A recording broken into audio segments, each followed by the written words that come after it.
how many releases total, or how many bottles total in the new release? It was six, I think. Yes, Okay. yes, So we yes. decided, I actually asked Jason where should we start with this lineup, and this guy, the Invergordon 26, seemed to make the most sense.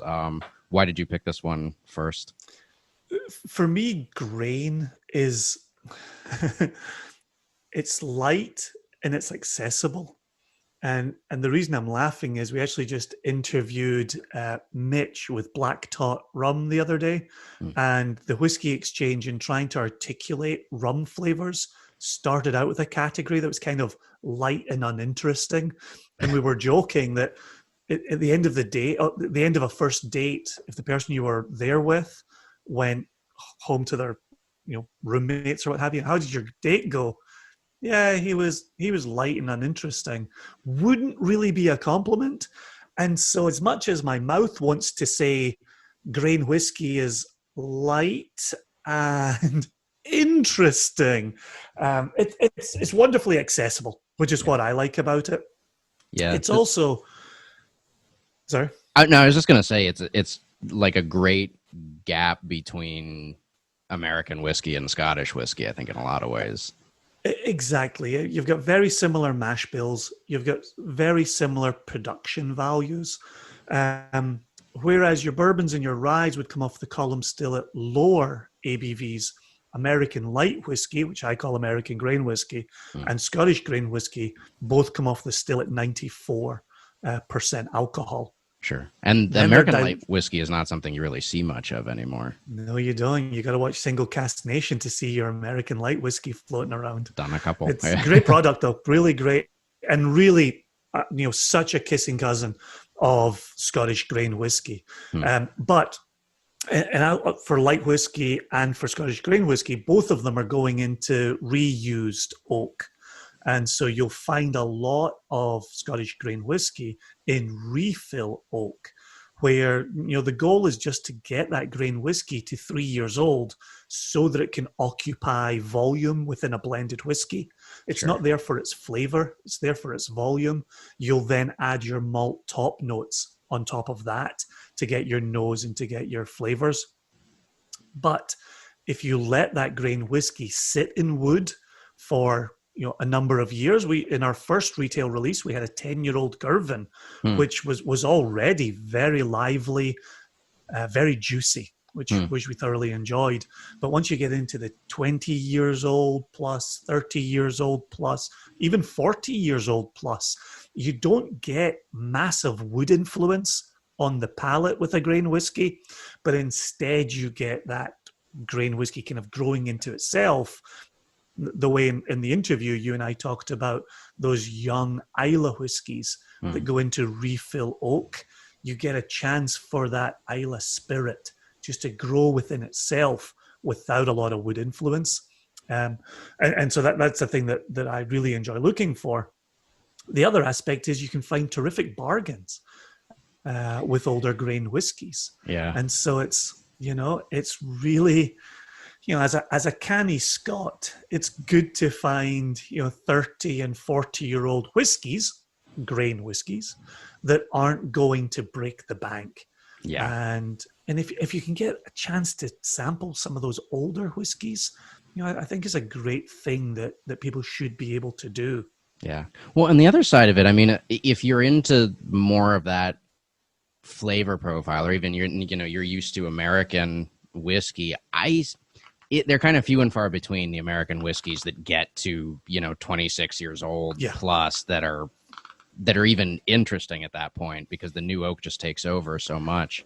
exactly. And I think it's a, because you've got two things going on there. You've got, on one hand, the new oak versus the refill oak. So you don't have big char influence going on in there.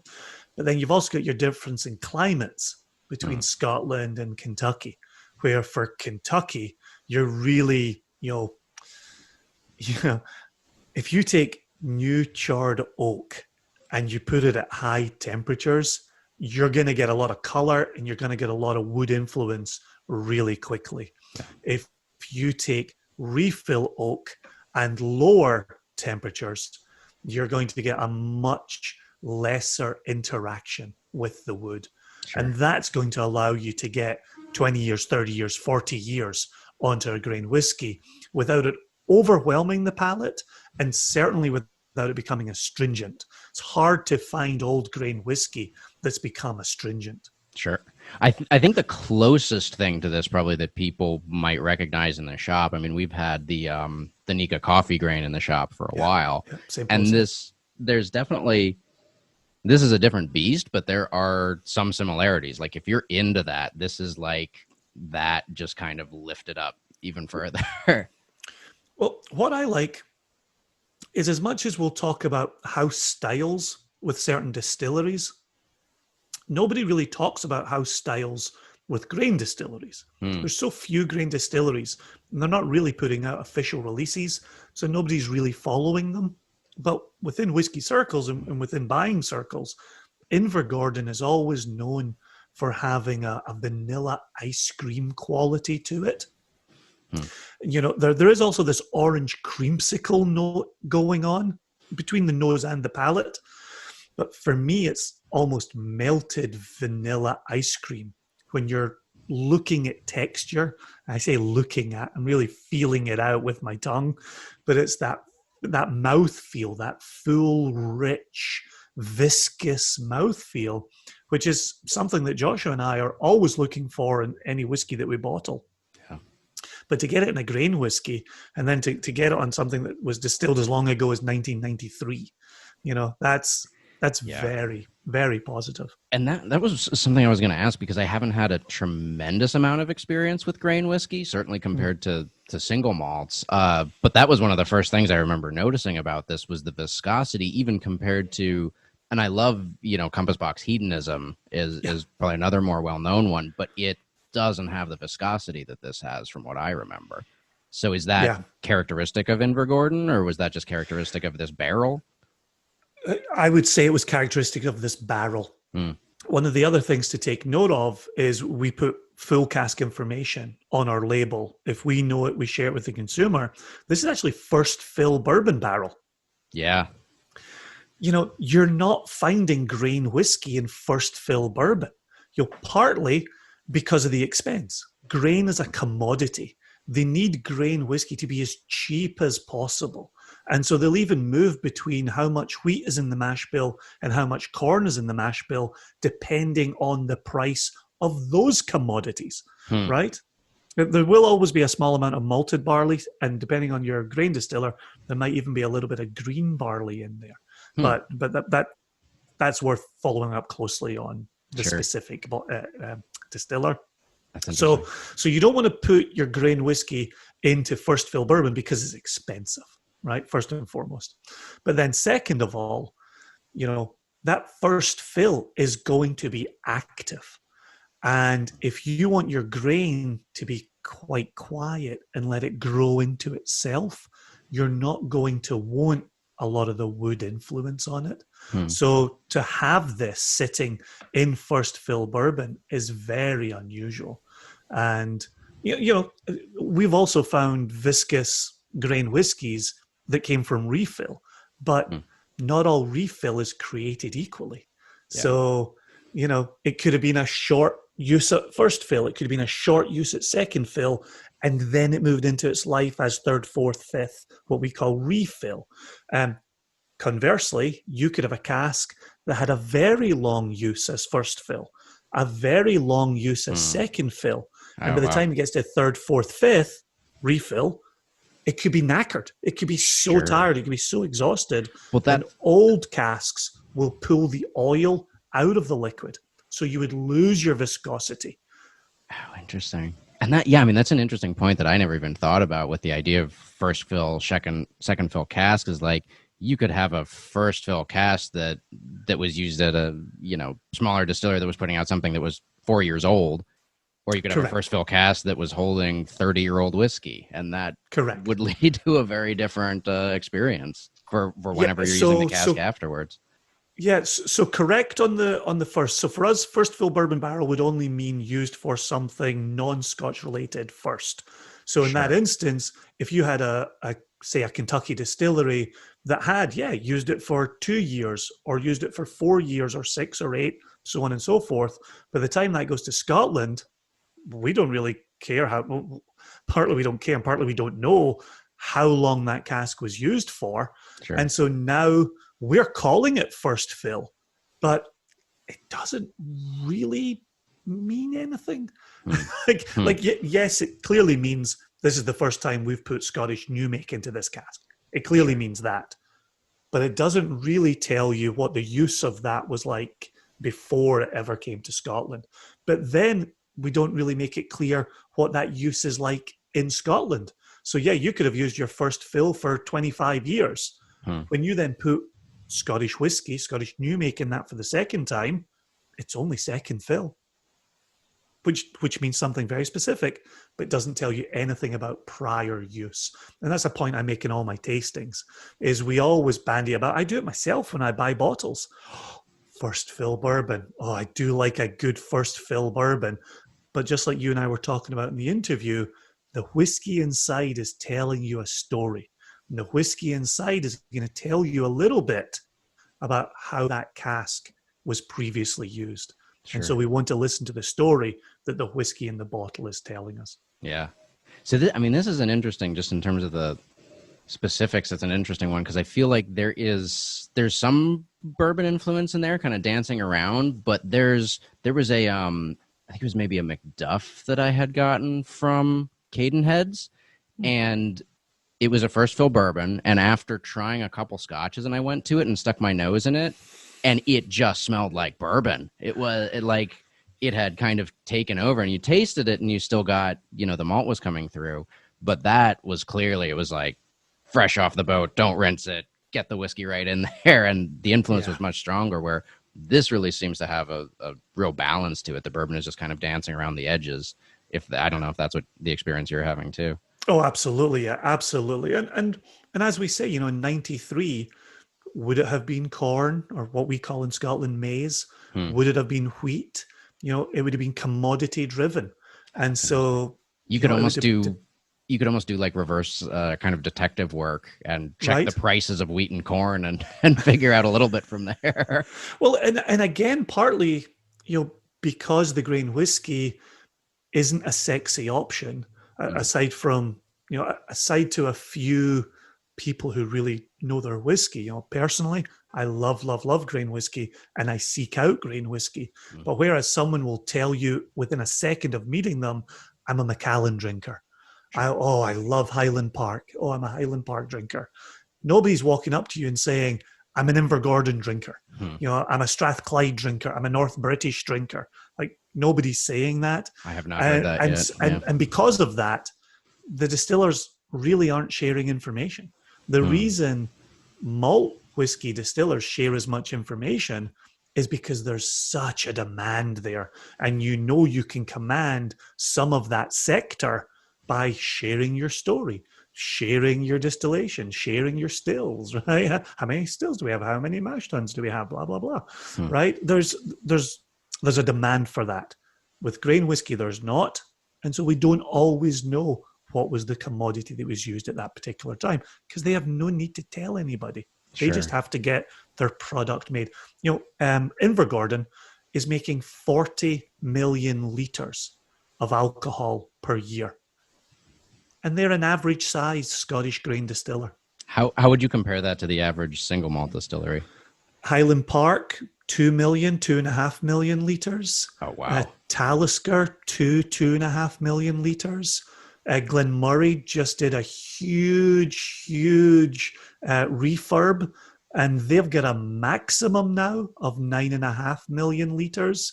Wow. They're not there. They're not running at full capacity, but they've got the equipment there for it.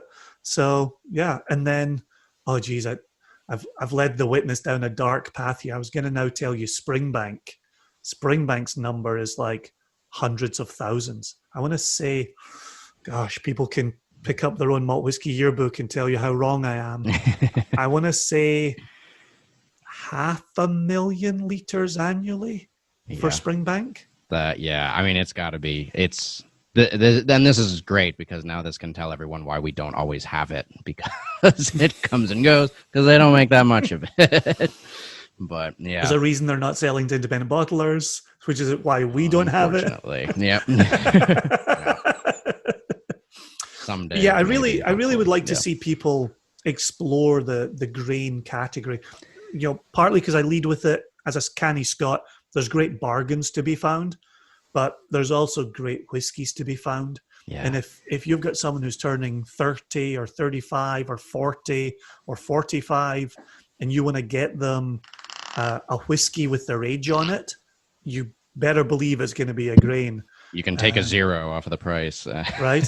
Here, yeah. No, that's what got me to find them. Really, was to start looking at them a little more seriously. Was once I got to the point where I'm like, I'm not getting any younger. It's going to be harder and harder to find an 84 and more expensive. So I'm looking at maybe $500 easy on a single malt at Right? best. Right? But then Armagnac and single grain was maybe a couple $100, if that, on some of these things. Exactly. And I think we're now starting to look at rums as well. You're Yeah, going to see more rums coming out from us. I don't quite know how what age we'll be able to max out at on the rums. sure. But yeah, we're always looking for what's fantastic and what's a good price. Yeah, this is something I always tell people in stores is look at it's kind of a moving target, especially if they're asking me what I'm drinking or what I'm trying to collect or amass great quantities of. It's never whatever is like on the billboard that you're seeing, because Yes. one, they're putting money into marketing dollars. I've never seen an advertisement for Invergordon in my life.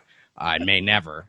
Um, but then also that there's more and more people buying up stock of that, so it's depleting it, and that's driving up costs too. That's where we're at with bourbon and with a lot of Yes. specific single malts. Not all of them, but it's, as a category, even it's much harder. And this is still a really interesting drink in that, like we said, it's giving you a little bit from both worlds, which is really cool, but it's also a very unique flavor. I don't think I've ever gotten orange creamsicle off of another whiskey, maybe, Right. of anything.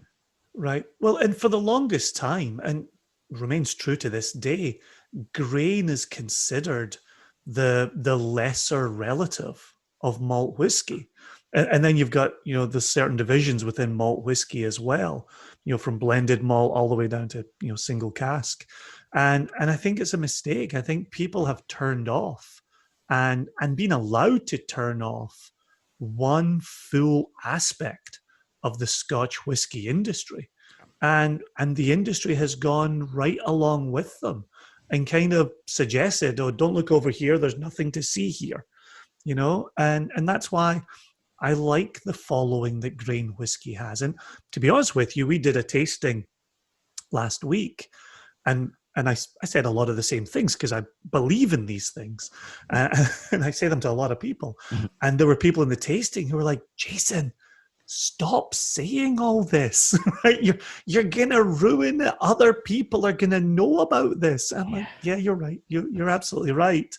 Always a As dilemma. somebody who, every retail release we have done, and this is now the 6th retail release, we've had a grain whiskey in every single release. Yeah. And because we believe in them and we think they're fantastic. Yeah. And don't sleep on them, but don't get too into them. I don't want the price going up too high. So. Or just don't tell anyone else about them. But anyone listening to this is cool. You can go for it. I say that 3 times a week. Yeah. Don't tell anybody else. Yeah. It's just our little secret. In terms of the category stuff, I mean, it was interesting. We were talking with your business partner with Single Cast Nation, Joshua, and he's a musician by trade. And we were talking about, what kind of music do you like? And he mentioned the idea of, we both kind of agreed on the idea that there's no, if you're into it on a certain level, there's no bad categories of music.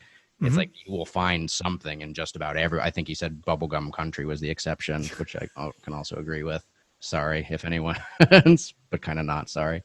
But I think you can say the same thing with really most distilled spirits in general. It's like there will be a profound example in every category, and you're doing yourself a disservice if you're writing off the entire category. Correct. Absolutely. Absolutely. And I think, we've seen it with certain pockets in the malt whiskey side of things, like Port Ellen. The reason we're talking about Port Ellen today, and the reason that Port Ellen is being rebuilt, is because independent bottlers carried it for decades. Sure. At one point, Douglas Lang. At one point, Douglas Lang was sitting on more Port Ellen than Diageo were.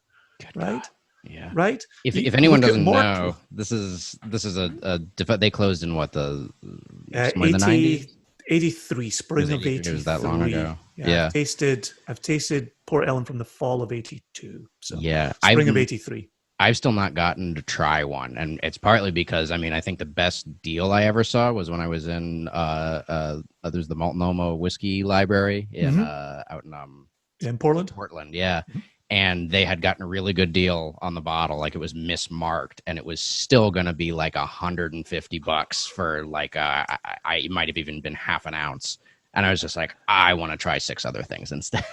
Yeah. But so this Yeah. is really, really rare stuff at this point that would go for multiple $1,000s a bottle, kind of thing. Yeah. And they're just now rebuilding. I did a tasting in 2006, I want to say, summer of 2006. For I was talking in the interview about my my whiskey society on the Palouse in Eastern Washington, Northern Idaho. Mm-hmm. I did a summer tasting where I said to them, "Look, I can put together 5 independently bottled Port Ellens, and your tasting fee will be $50 a head. Are you willing to spend that much money on one tasting?" And 20 people came back and said, "Yep." There were only 20 people in the group, which is why 20 people came back. It's not like there was a group of 150 and only 20 people came back. 20 people in the group, 100%. 20 people came back and said, "We will spend $50 to taste 5 1-ounce pours of independently bottled cask strength Port Ellen." Right. And that wasn't the last time I tasted Port Ellen, but it was the last time I had any kind of hands-on, full exploration, bounce back and forth. What's bourbon cask doing? What's sherry cask doing? It was the last time I did that. Yeah. And yeah, those 5 bottles cost me $1,000. And it was like, oh, take out a second mortgage. I can't believe I'm going to spend $1,000 on 5 bottles. Now you can't get one Port Ellen for $1,000. Oh yeah, that's maybe a third of the cost of the cheapest one I've seen, I think. So that 14 years changes. Yeah. So with that said, that distillery got shut down because they didn't find it economically viable at that point. It was costing them money. Correct. So the fact that this is kind of this little still unknown thing that you can get for pretty cheap compared to anything else that would be 26 years old is like, right. I'm not saying that this is Port Ellen, but it's like you still have that opportunity to kind of get in at the close to the ground level with a lot of these. Yeah, and there's that sense, and again, you and I talked through this plenty. There's that trust there where somebody comes to Single Cask Nation and they say, "Oh, a grain whiskey. Well, I've liked your malt whiskies. I'm going to trust you on this grain whiskey." And if they've spent their money, my hope would be they don't feel let down by the flavor profiles. Thing to go in knowing is it's not going to taste like a malt whiskey. 100% malted barley does a lot of heavy lifting that, once you go from a grain or you go from a bourbon into a Scotch malt, you get to go, "Oh, that's malted barley. Wow." So for me, it's point counterpoint. I like to see what grain is doing in minimal malted barley, and then I like to see what 100% malted barley is doing. Sure. So it's all educational, yeah. No, that's a great point too. Just that being able to try something that's a single grain without, on the American side, the extra oak kind of interfering with anything, without the malts interfering with anything on the Scottish side, like really, really interesting perspective to be able to see. I like this too, just in the fact that, this to me was really probably the biggest surprise of the lineup of the new retail release, because I figured this was going to be my least interesting or second least interesting bottle of the whole thing, but I'm like, I need to try it. It's they I trust that again, right. Let's see how it goes. But even though I am much more comfortable and happy, if you look at my collection, it's a huge percentage of heavily peated stuff, but you don't you don't need to drink, you don't necessarily want to drink Lafroig every single day, or even if you do, you need something to kind of change it up a little bit and make you appreciate that in a different way. Yeah, I always say to people at my tastings, when I'm drinking at home of an evening, I'm almost always double fisting Mm, because I want two radically different whiskeys in my glass yeah. to then be able to pull one from the other.